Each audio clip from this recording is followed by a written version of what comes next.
why don't we begin, as we usually do, with a little guided practice. So you can begin with your eyes closed. I would say get comfortable in your chair. And what I'm going to do is walk you into a little bit of guided practice, little point us in the direction we're going to be looking. So as you may know, inquiry is about getting in touch with your immediate experience. So your immediate experience means what's actually present, what's here in your consciousness, in your experience. And one of the things we do is we often begin with some sensing the body, sensing that very immediate, tangible element of our experience. So begin sensing your feet. Notice the sensations of your feet, contact with the ground, perhaps your socks or your shoes.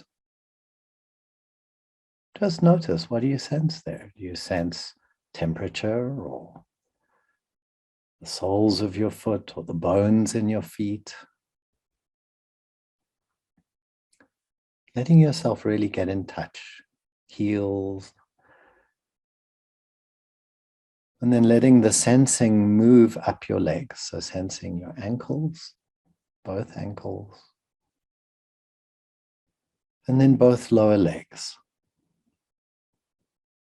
What can you sense there? What are you in touch with? Feel your calves or your shins, your clothing. So you may be open, you may find when you sense a particular area that you don't seem to sense anything there. And that's totally fine too. If that's there, then simply sense that, notice that. It's just as interesting.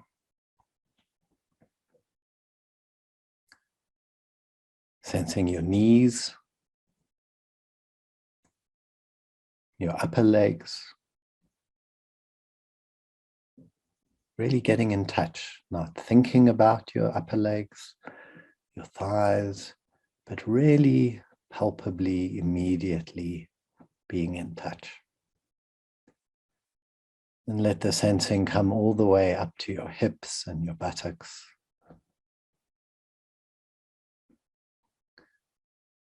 The bones of your bum sitting on the chair, the flesh.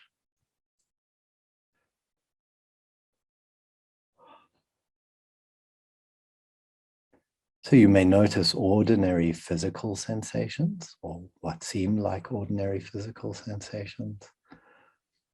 And also other kinds of sensations, tingling or flowing, or a sense of solidity, or a sense of floppiness, for example. So with our sensing, as with our inquiry, there's really nothing right or wrong. We're just interested in what's actually there. Doesn't have to be one way or the other. Just totally open to sensing ourselves directly. And then sensing your fingers, your hands, palms of your hands, backs of your hands. All those millions of little nerve endings in your fingers. Just noticing, what are they in touch with? How do they feel?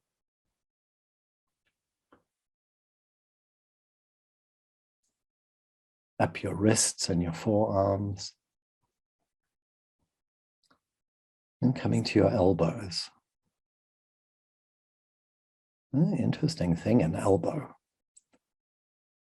See how you feel it, like the inside, maybe the pointy back, the whole feeling of the joint.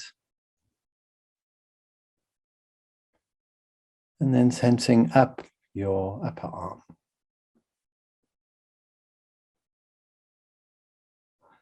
Just getting in touch. And coming to your shoulders. Noticing how your shoulders are.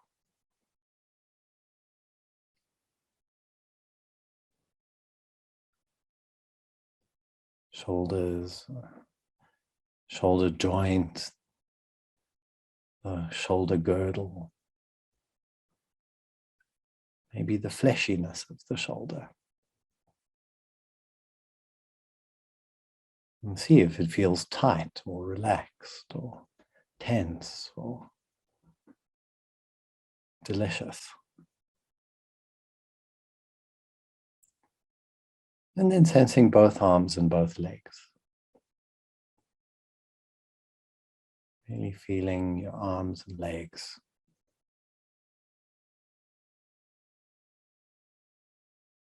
Notice, how does this affect you? How is your state different now than it was when we started? So everything that we do in the inner world, it has an effect. It brings about some kind of change, and you can notice that.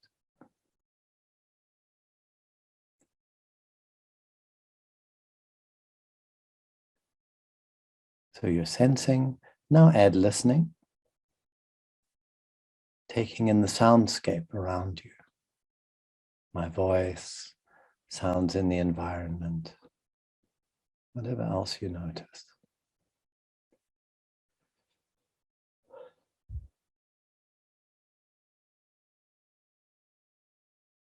And then finally add looking, letting your eyes open and beginning to look around. Lights, shadows, objects, space. Your whole sense of the environment that you're in.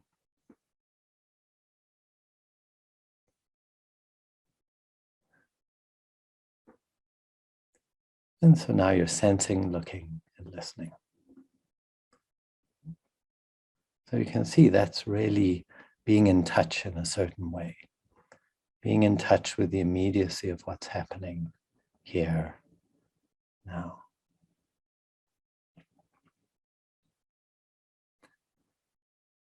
So now again, for the next part, you can have your eyes open or closed, whichever you like. And I'm going to ask you a question that is one way to begin an inquiry. I'm going to ask you, where are you now? Like, where are you at this evening or this morning? What's happening for you? You might notice how you're feeling. Maybe there's some particular feeling that's around, an emotional feeling or reaction, or sense of peace or delight or fear. Just notice that, however you're feeling. So it's like you're looking around the ocean, this inner ocean, to just see what's here. I could say, like, what's been going on for you? What things are happening in your life that are having an impact on you? And just let whatever comes up, come up. It may be just something that you're feeling and sensing and with right now. Or it might be some situation. It could be a situation at work or a situation with your partner or with a project or something about any of your life situations. So these might be like sort of fish or rocks that are in the water that are, maybe just a little way off over there. Like, oh yeah, there was this thing that happened yesterday and that was really something really important about that. or I was feeling really sad about this conversation I had earlier. I had this interaction with somebody and that really affected me. It could be just an inner thing. I was meditating earlier and I had this funny feeling of joy. I wonder what that is.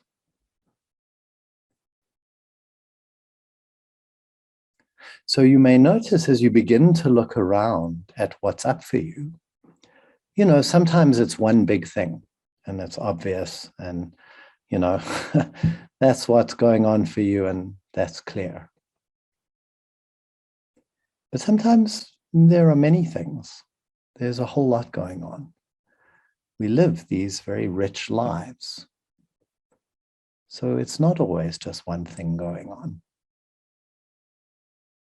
So how do you decide what to inquire into? How do you orient your inquiry? It's an interesting question, right?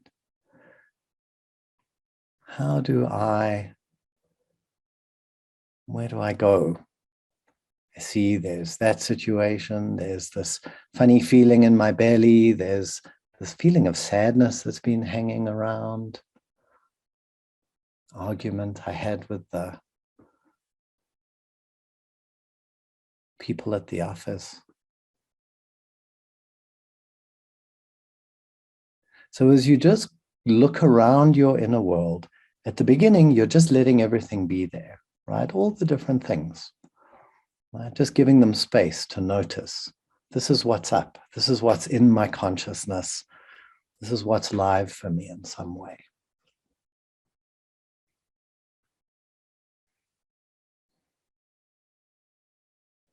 And so now see what happens as you're noticing that. See if there is something that starts to draw you. Like, what do you get interested in? Where does your interest take you? Or which of these various options, is there one that feels like, yeah, that's the thing. That's what I want to look at. That's what I'm drawn to, or that's what feels important.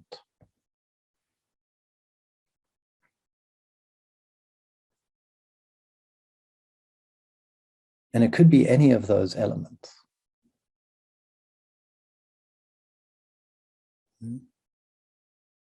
Maybe you feel, none of it feels very interesting. I see all this stuff going on and I'm not really drawn to any of it. That's kind of interesting to notice. So I'm asking it in different ways, this question of what am I curious about? What feels important? Like, what's the thing I need to look at? All different ways of feeling into finding a focus.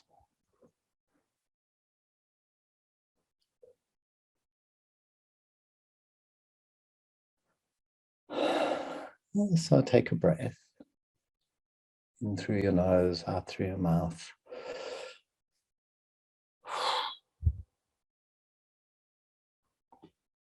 And when you're ready, you can open your eyes.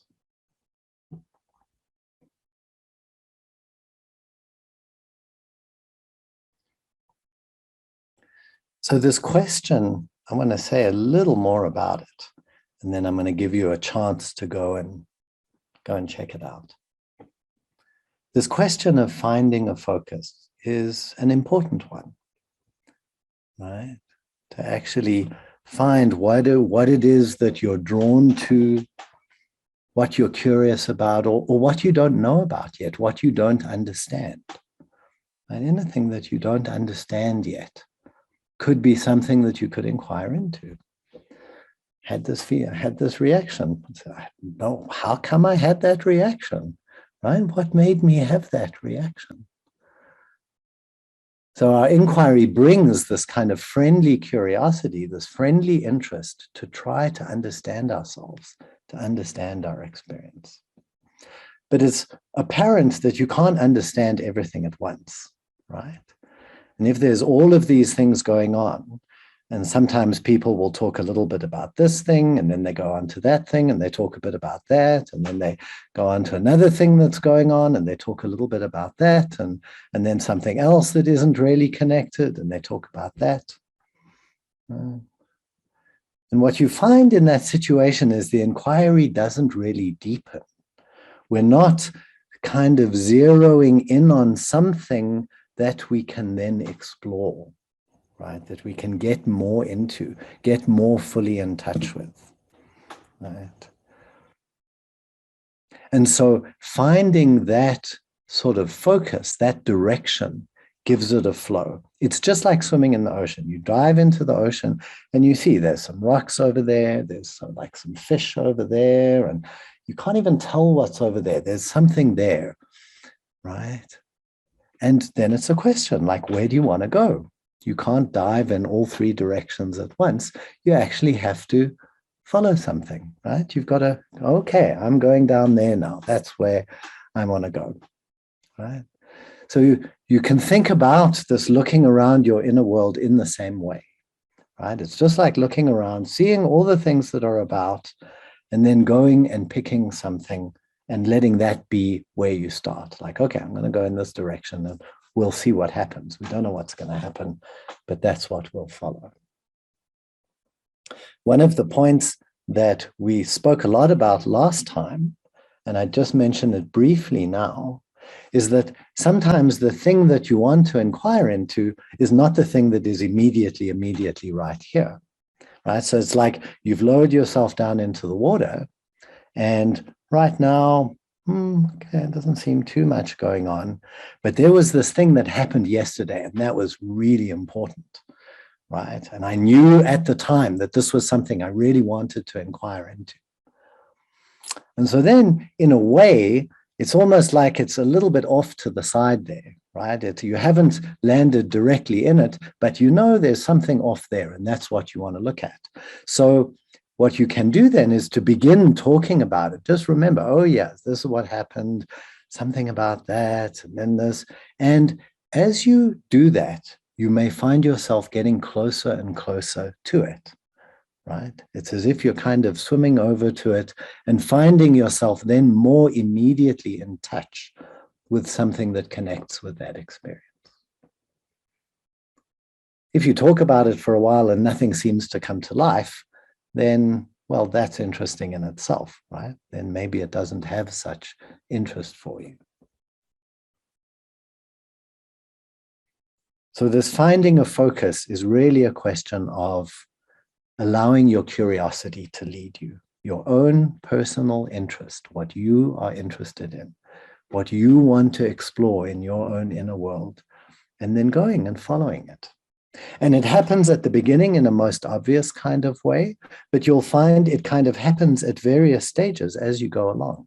So as you find where you are and you begin describing it, exploring it, and finding out about it, at some point you may find again, oh, I need to see, okay, well, where now? What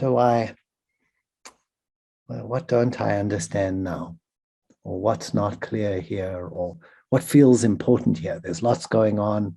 What feels important? So these are the kinds of questions you can play with. What feels important? What am I drawn to? What am I curious about?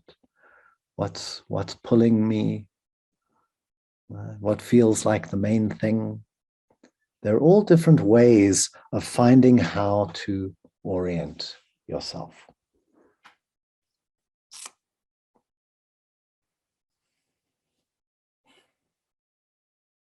So what I thought is we can do a little, take it out for a spin, right? And we'll just put you into pairs, and you'll have 10 minutes each, right? 10 minutes. And what you'll do, a little bit like we started at the beginning, you just begin kind of checking in. You find where you are, what's up for you, what's here, right? What's around in your inner world. And then you want to notice that dynamic of seeing, well, okay, these are all the things that are here. Where do I want to go, right? If I've just dived into the water, do I want to go there or I want to go there? And just notice that I'm just making that little piece of the process explicit.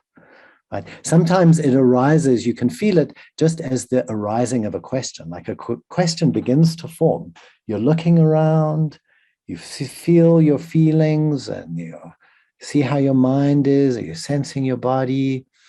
And as you're hanging out with it, you start to go, oh, hang on, something about that I want to follow. And I wonder what's happening there. Somehow, I don't even know what I don't know, but there's something there. And that then starts to draw you. So we're just going to notice that a little bit. So what you'll do is you'll do a 10-minute, just check in and inquire, explore where you are, and just being aware of orienting yourself every now and again, right? So you'll do 10 minutes each. The whole thing will take 20 minutes. And we will be back, come right back here in 20 minutes, and then we'll have a group discussion about how it went and what you found. Okay. If you don't want to do the exercise, you can drop off and rejoin in 20 minutes. It's great if you do, because that really will help bring to life what I'm saying here. You can see it in action for yourself.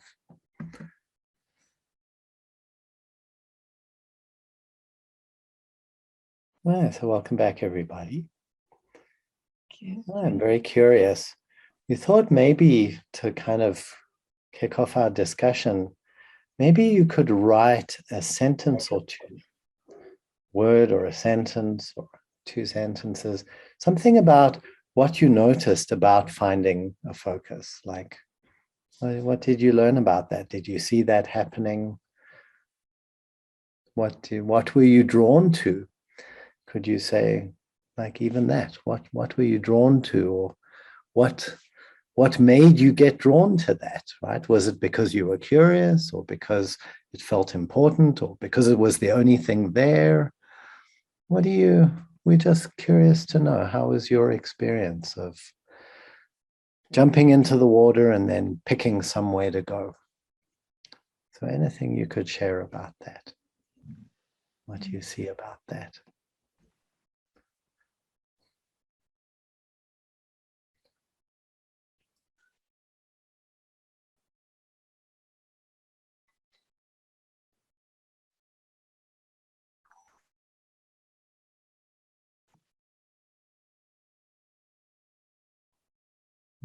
Enjoying the space, the chance to be present in the now. Yeah, exactly. There's so much the thing, just to give it all space, let it all be there.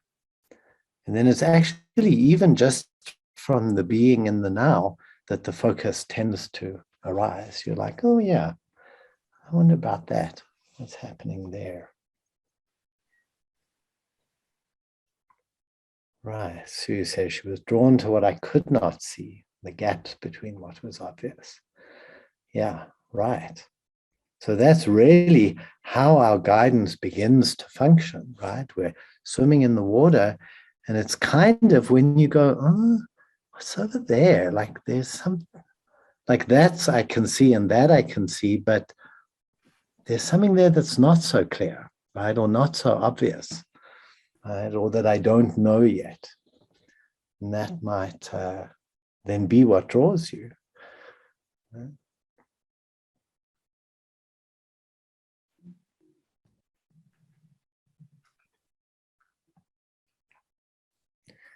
Yeah. I mean, one of the interesting corollaries of that, it strikes me on sometimes, can be the things that we think we know we're not drawn to. And of course, that's also often a question, right? Like, really, how much do you really know? We sometimes go, I know what that is. That's just that. Well, maybe. Mary Beth says she was drawn to where I most didn't want to examine. Yeah, isn't that interesting? So how come, Mary Beth, could you say, what about what you didn't want to examine drew you? How come that drew you? If you want to unmute, if you're happy to speak, you're welcome to say something. Yeah, I speak better than I type. because the most value is there for me in the moment. Well, that's what I think. Uh-huh.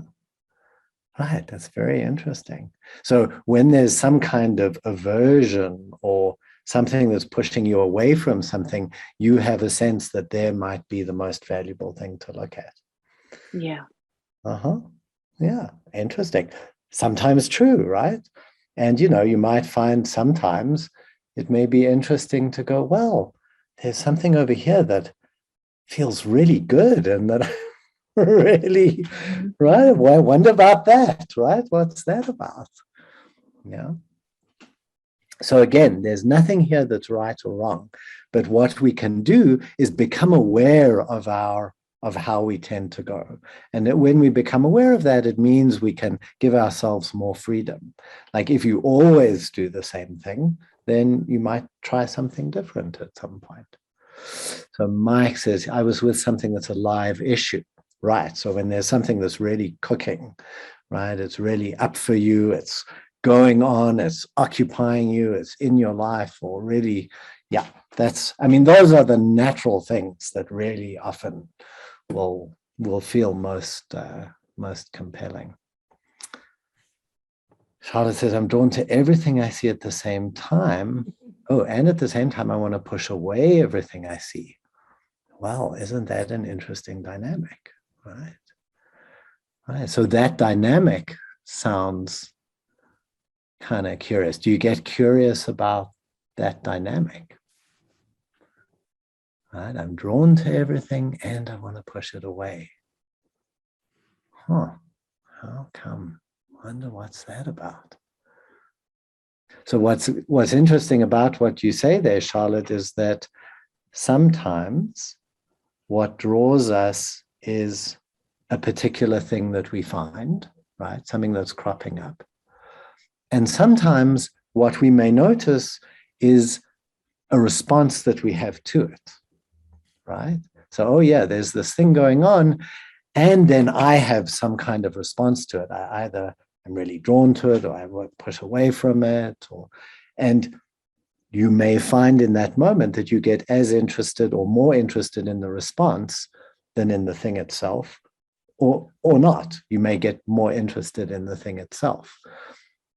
But we're just allowing for these possibilities, right? There are things that you can notice. Finding a focus in my life. I would like to say something about that, if I may. Go for it, Eden. Yeah, sure. I talk easier than I write. And actually, I realized that what I wrote down comes from the same source as Charlotte's, because I am drawn. I like everything and everybody I see, and I can't make a choice.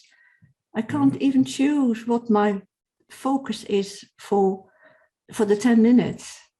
And certainly the focus, which is very important in the latter part of my life, because I'm not all that young. How am I going to spend the last part of my life in a focused way?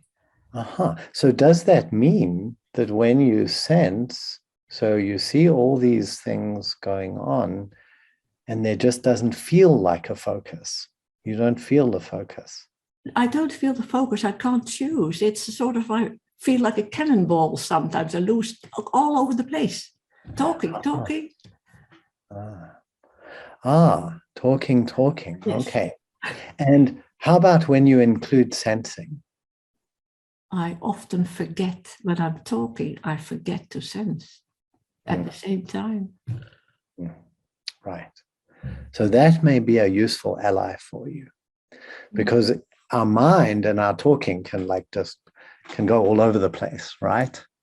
Can really, and like as an idea, this thing might sound as good as this thing and that thing and that thing, and it's just all these ideas, right? But if you include your sensing, right, sensing your heart, your belly, your arms and legs, that may help you get more information. You get in touch with more that may reveal more.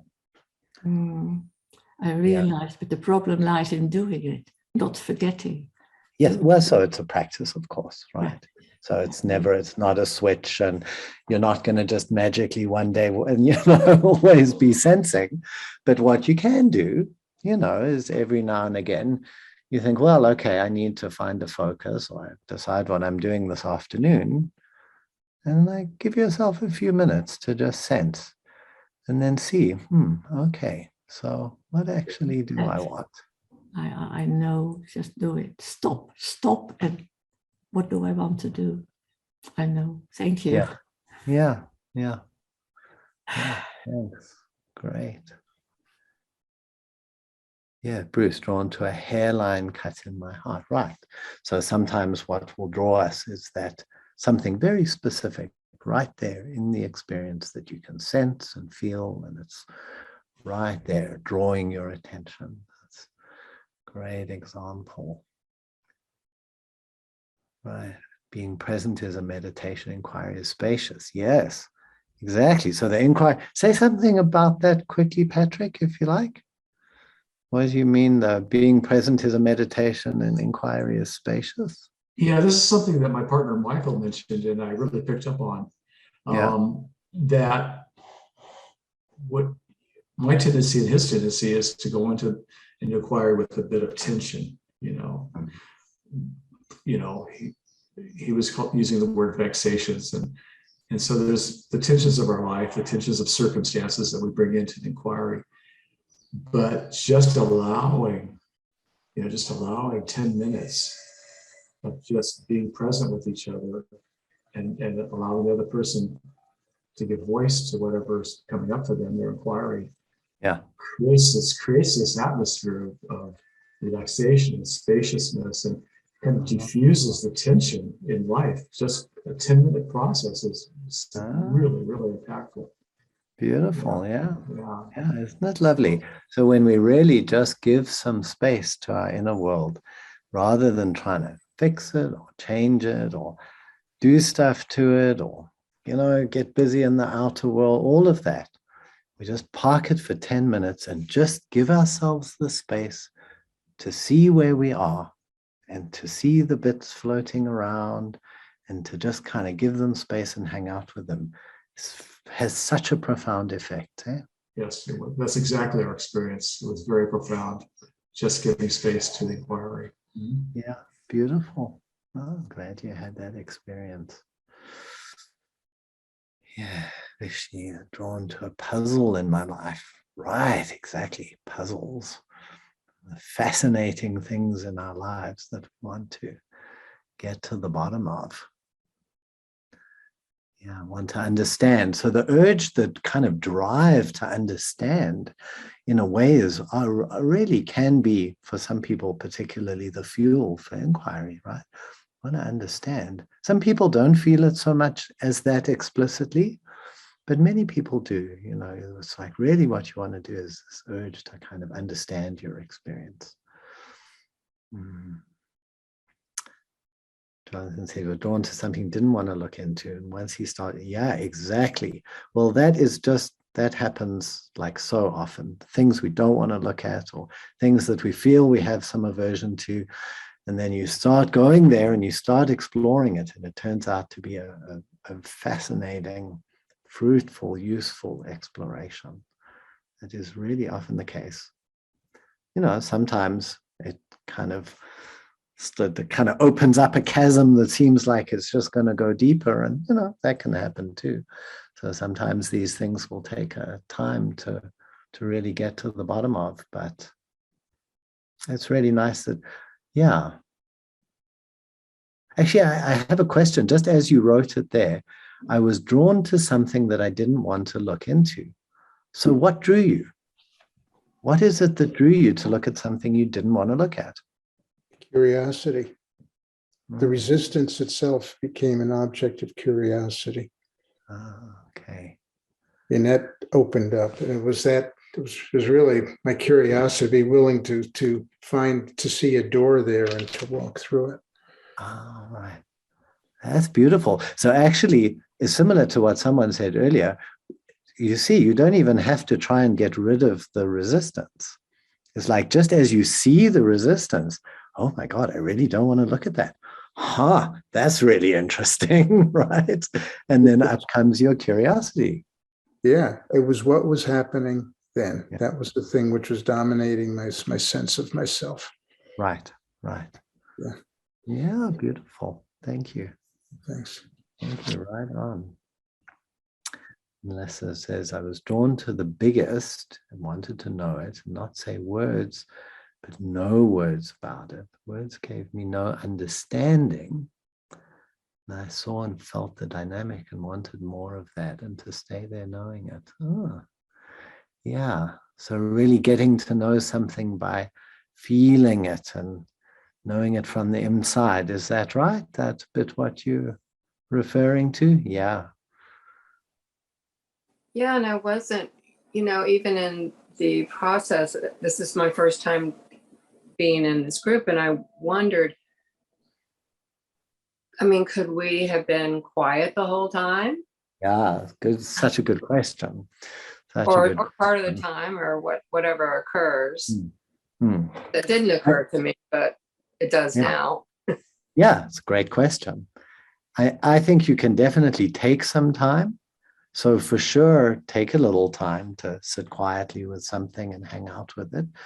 But at some point, you do want to be articulating, right? Because a part of the inquiry is the discrimination and articulation, the verbalization of the experience, because we need to do that at some point to actually understand it, right? You can feel something very deeply without understanding what it is at all, right? And that's fine. That's not a bad thing. That's just not this particular practice, right? So this practice, what we see is that the articulating and the verbalizing in time, as we get, you see, what's good about what you're saying is you wanted to stay in touch with the experience, right? That's the thing. And it sounds like the words didn't feel like they were adding much, right? So the knack is to kind of stay with the experience and little by little kind of find the words that actually do express something meaningful about what's going on, right? And that's a knack. That takes time to kind of cultivate, like to hang out with and go, well, it feels vast and deep. And as I stay with it, it feels like it gets even deeper, right? And I feel the sense of this movement, and I'm loving the feeling of the movement as it's happening, right? So you can be in touch with it and be articulating it at the same time, right? That's possible. Yeah. And as I said, is its particular practice.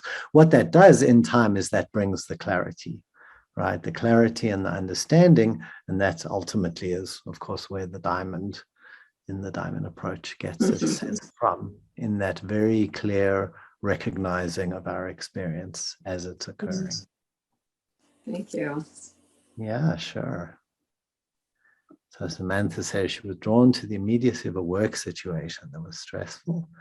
Process of become aware of the impact. Yes, exactly. So we're first aware of the situation, then we begin to become more aware of what is happening inside us.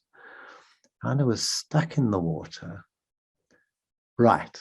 So something can be stuck, and as we inquire into, say a little more about that, like what happened that made you able to swim more freely? Yeah, so I had like quite a particularly stressful work situation today that I had to sort out, and I just felt like that it was almost like I was stuck in the water and like swimming.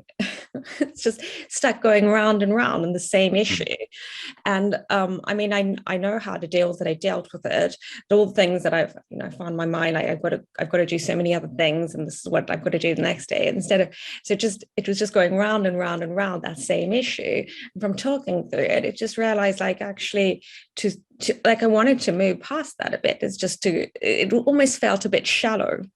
Like it's like being stuck in shallow water, like a way that that there isn't, the same issue I know is understand it.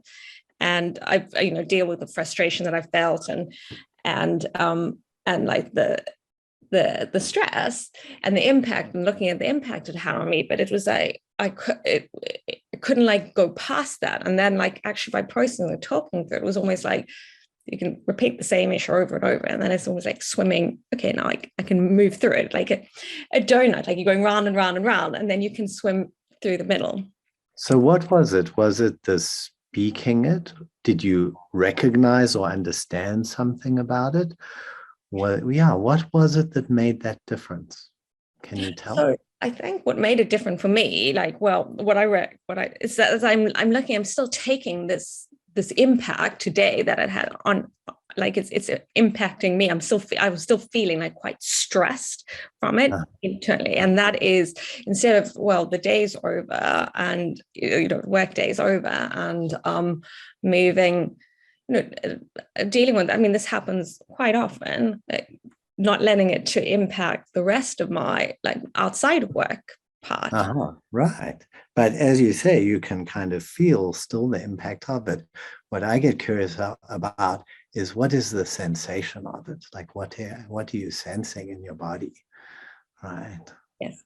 So the sensation in my body like was quite like it was Even quite now. What's it like now as you're in touch with it? Yeah, right now. Yeah, in the moment. Yeah, so I mean, there is still a little bit of that, like stress there. So it's like a bit of tension. And yeah, what's the experience of stress? What does that feel like? Yeah, it does feel a bit tense. And it's sort of like it's in my around my chest area. And I feel like there's a there is that urgency that I had that urgency today, like get things done, urgency. And I'm still feeling like I'm a bit, but not as much as the start meaning is, not as just feeling a little bit more on edge. Yes.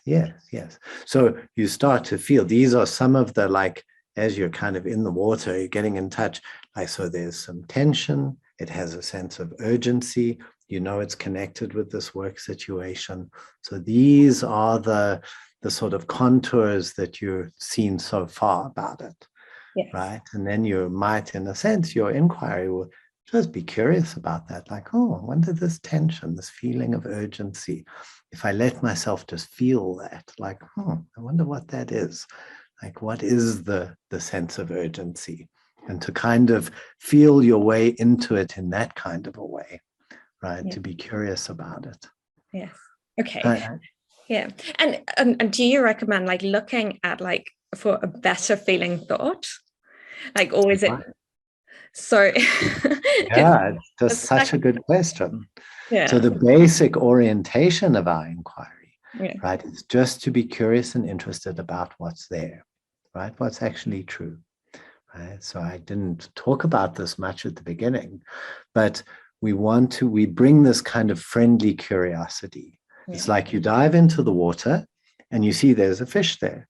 Now you could go, oh, I don't like that fish. Get rid of that one. I want a nicer one. I don't want a shark. I want a nice, friendly something, right? That's often what we do, right? That's what happens. I just want the waters to be nice and tranquil. And instead they're all muddy and turbulent. But what we do in inquiry is if where you are is feeling stressed and a little tense and all of that, then in a certain way, the most friendly thing you can do is just to give that some space. Like, oh, wow, I'm really feeling quite stressed, there's some contraction in my chest. And, so something here is feeling, not easy, right? And so what you want to do is just find out about that. Like, oh, I wonder how come, what's making this stressful for me, right? So rather than trying to change the feeling to a more positive one, we want to understand what's true there. Right? How come I'm finding this stressful? What is it bringing up in me? What is this stress? I want to find out about it. And as we do that, that will allow it to open up, right? And we begin to discover more within ourselves of what's happening there. No, okay, no, thank you. That makes sense. I mean, I did go down into with the inquiry, like, why was I feeling so stressed about this? And like, especially since I knew exactly what to do and like I sorted it out, but it's the stress was that I've got so much other stuff to do. Right. And so going into that. And Yeah. so that took up my time. But then I wanted to reach for a better feeling thought. Yes. Well, that's good to see. I mean, sure. Yeah. Right. And it makes sense. We all want to kind of feel Yeah. better. But what you'll find in time is that to kind of hang out with yourself as you are and to just be curious about it. Because as you know what to do out there. It sounds like you knew how to take care of things. And yet it has a certain impact on you that's still there. Yeah. Right? It's touching something in your inner world that's wanting to be known. Right? So to give that a little space and time, and that's really our practice. Okay. All right. Yeah. Thank you. Yeah, That's sure. really helpful. Thank you. Yeah, sure, Samantha, you're welcome. Yes, we have a few minutes. Anything else? Anything anybody would like to say or add or ask or explore a bit further? Bruce, we got Bruce and then Charlotte. I was wondering, or really, I think feeling that there was some resonance between my inquiry and the other people. And I'm just, you talk about diving in, it feels like there's some resonance between these pools of water. Can you say anything about that?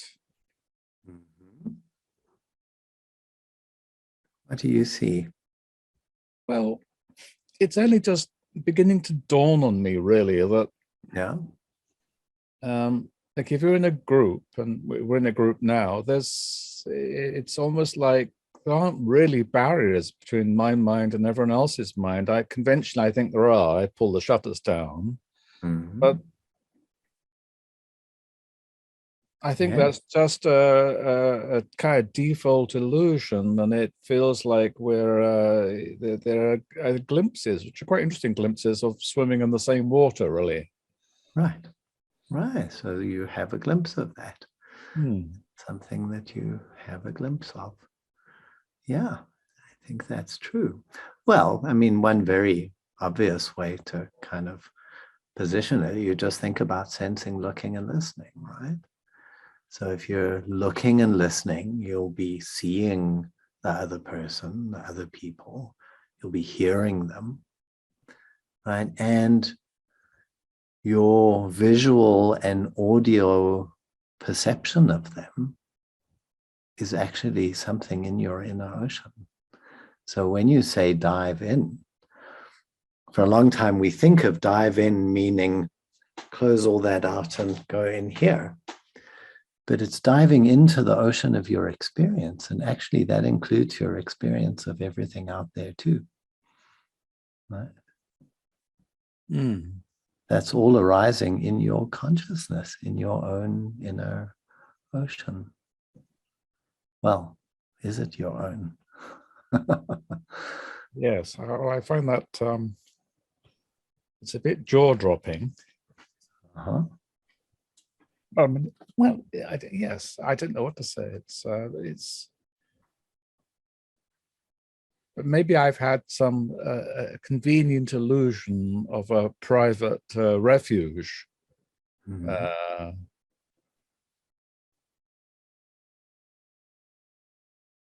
I don't know. I just have a sudden glimpse of it. Maybe the very privacy is the illusion, and you don't really know what I actually don't know. I just don't know what the limits of my ocean are, really. Beautiful.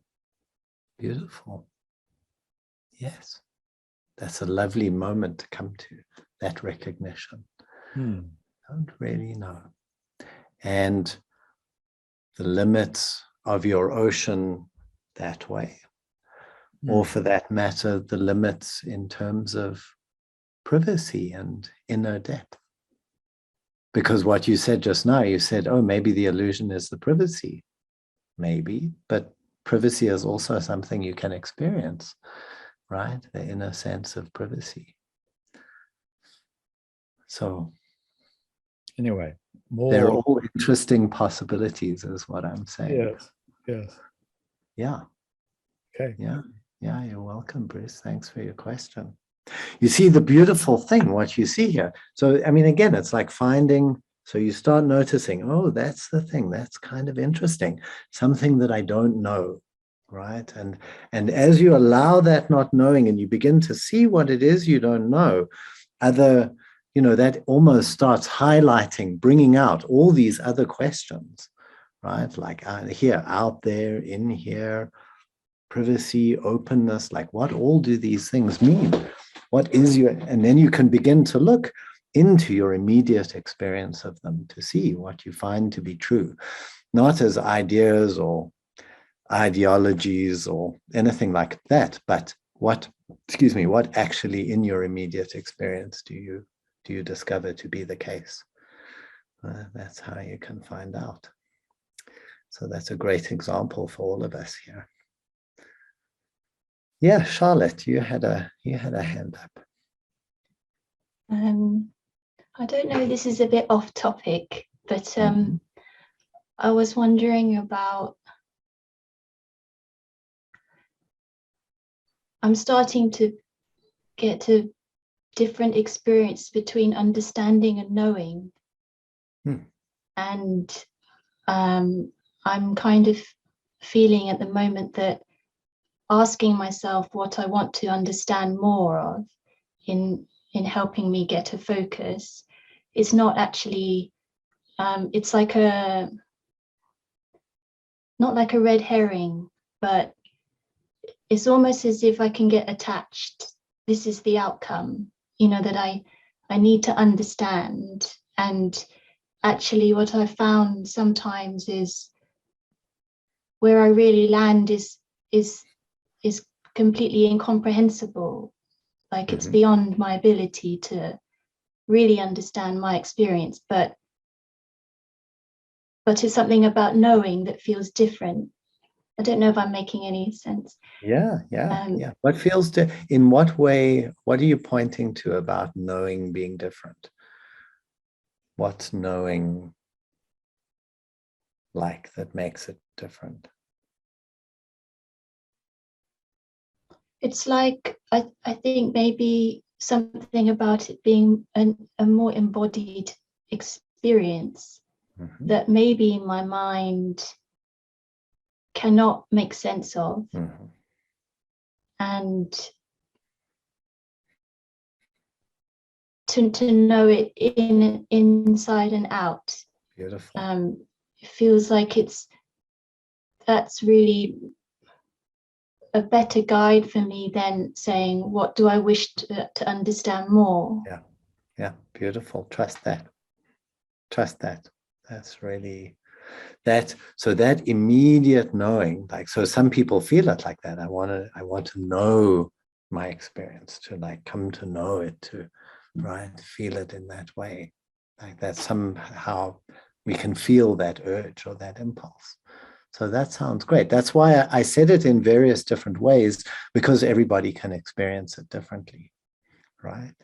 And so that urge to know, right, to really fully know what our experience is, as you say, you can know, oh, right now I'm just knowing the incomprehensibility of it, right? That's where I'm at the moment, is just feeling that and knowing that. And in time, it's like as we have more and more of that immediate, direct knowing of our experience, we also can come to understand it in a different kind of way that isn't a mental kind of understanding, or let's say isn't only a mental kind of understanding, right? We understand it because we know it all the way through, and we get how it is connected with whatever it is connected with. And that gives us the feeling of getting it. We get it, we understand it, we know it, and we get it all the way through. And ultimately, that's the kind of understanding that we're working towards, not so much, having a good theory about it. Yeah, that's really helpful, because I guess it's about an expanded, I was going to say an expanded understanding of the word understanding, but like beyond the ego or the mind, it's a deeper understanding. Yes. Yes. Okay, thank It's you. like an understanding that it's like, I think of an example. Well, we'll just stick with our diving and an analogy since that's what we do here, right? It's like you can understand about a coral reef from like reading about it and watching videos. And then you can go diving with it like for a year every day for several hours. And by the end of that period, you will know and understand what happens there and, you know, what it's about in just a totally other kind of way, right? You'll know it and understand it from your own embodied experience of it. And that's exactly what we're talking about here, developing that kind of understanding of our inner world. We know our inner world because we have inhabited and walked through and got to grips with everything that we found within it. Yeah. Thank you. Lovely. Thank you. Thanks for the question.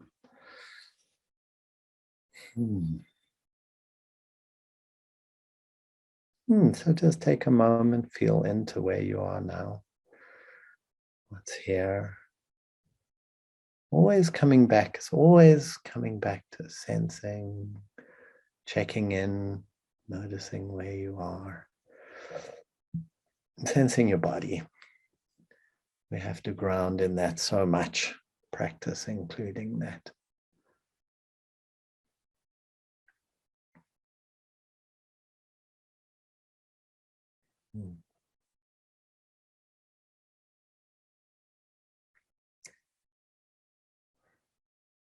Anything else? Any comment or reflection, word? Yeah, Zapian, go ahead.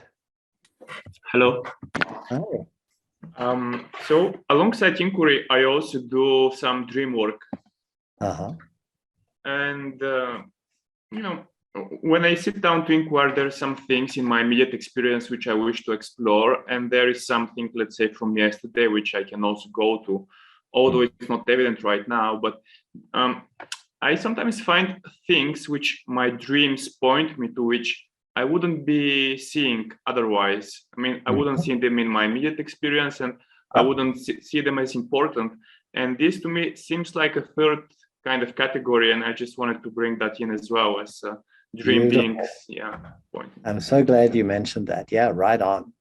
That's so true. Like one of the things that can occur, there's like some dream you remember. Right. And so just as you can start talking about the situation, you can start talking about the dream. Like, what is it that I dream, and feeling into what it was bringing up. And slowly that might become something live in your experience that you can then explore directly there. And again, it's different than the kind of dream work where people often like try and interpret dreams or figure them out or work out what the symbols mean. Here, it's like you're feeling into the dream. You're sensing what it is that starts coming alive in you as you remember it and talk about it. And in other words, you're getting into the immediacy of what is present in your inner world with it. And that is a whole other amazingly useful, profound way of working with dreams. So yeah, putting inquiry and dream work together, I think is wonderful. Super. All right, everybody. I like to try and end on time. I'm slowly getting better at it. Susan has posted some stuff in the chat. So we have a 5-part course coming up starting next week, Tuesday evenings for 5 weeks. And we're going to be really going into this process in much more detail, kind of breaking it down bit by bit, and then also having much more space to practice with other people. So if that's something you're interested in, if you would like to have a look into the course, there's the link. So you're welcome to head over to divein.life. And I think there's still a few spaces left. And it's, I think it's all of something like £85 for 5 2.5-hour sessions. So it's a good value course. Our next dive in with Dom, March 16th. So you might have had a different date. It was going to be a week earlier, but I've had to move it a week out. So March 16th, same link as here. And yeah, feel free to be in touch with Susan if you have any questions about that. We have been sending out emails every 2 weeks, but I'm kind of thinking that monthly is good. So we're going to switch to a monthly cadence of emails. So you'll get a reminder a couple of days before the dive in with Dom session, so that, you know, to remind you to come and join this if you want to. And again, please feel free to, you know, share with anybody. It's an open forum. Anybody is welcome to come along who practices inquiry or would like to find out about it. Okay, I think that's us for this evening. Thanks again for coming along, for showing up. Thank you, Susan, for running everything smoothly in the background, even though I don't stick to the playbook and the script and the things I'm supposed to do. Hopefully it's good enough. Yeah, it's been lovely being with you and talking about inquiry. One of my favorite ways to spend an evening. So enjoy the rest of your evening or your day, depending on where you are. And we hope to see you again soon. Thank you. Don. Yeah. Thank you, Don. very much, and everybody. It was lovely. Thank you. Bye. That was great. Thank you. Thanks, Sue. You're welcome. Yeah, thanks, Don. Good.